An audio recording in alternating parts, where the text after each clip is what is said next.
Encore dans le train, nous nous dirigeons vers Fujinomiya, la ville où nous verrons le mont Fuji. Mais avant, on s'arrête manger un okonomiyaki puisqu'il y en a une qui aime bien ça. Et en guise de dessert, nous avons une crêpe dure avec du Nutella et des bananes dessus. Enfin, c'est ce que j'ai pris moi personnellement. L'après-midi, nous en avons profité pour découvrir la magnifique ville qu'est Fujinomiya.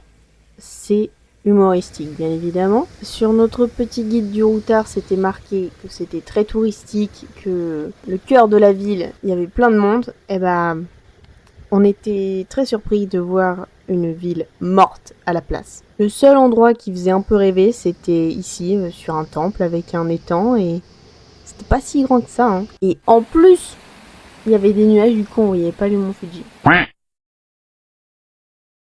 Et je voulais vous montrer à quel point la ville était moche et morte, mais... Ah bah non, je filme quand ça devient joli. Un chambre-tour vraiment très rapide, je sais pas ce que j'avais à filmer comme ça, mais apparemment j'étais très pressée. Ça fait un peu chalet, c'est très mignon, hein.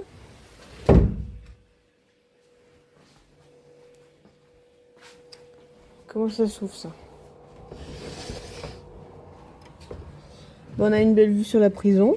Là, on doit avoir une vue sur le Fuji. Ah ouais! Non, sur la Tour Eiffel.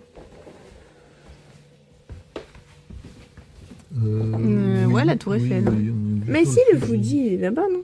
Ouais, je vois un petit bout. Le lendemain matin, nous nous sommes levés très tôt pour voir le mont Fuji, avant qu'il soit caché derrière les nuages. Donc on a pris nos clics et nos claques et notre petit-déj pour aller à un endroit encore plus joli et quitter cette ville beaucoup trop touristique à notre goût. Avec des touristes, en veux-tu, en voilà, des magasins tout le temps ouverts, non, c'était trop.